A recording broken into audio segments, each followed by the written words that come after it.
Hi, my name is Jennifer Stewart, and I'm a licensed midwife and a volunteer here at Living Well. Today I wanted to talk a little bit about miscarriage and the common symptoms and signs that women often see that they are concerned with.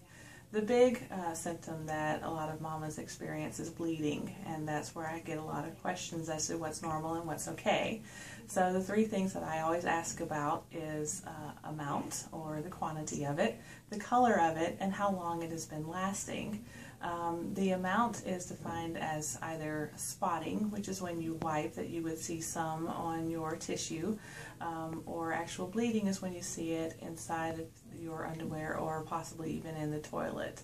The color can be either bright red or dark brown, kind of like how you would have at the end of your period.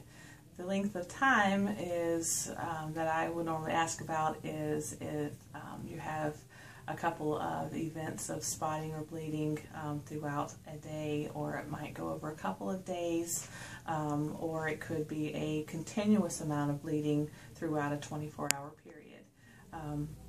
Bright red bleeding means that there is some kind of a bleeding event happening right now that you're seeing the blood quickly. It doesn't necessarily mean that you're having a miscarriage, but I definitely keep an eye on bright red bleeding.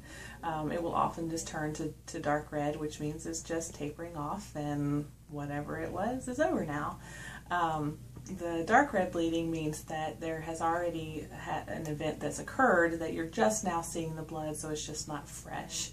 Typically, definitely not as concerned over the dark red bleeding as I am over the bright. If the amount is just spotting, that will generally go away fairly quickly. If your symptoms keep increasing, or if you have increasing cramping or pain, either give us a call or get in touch with your primary health care provider.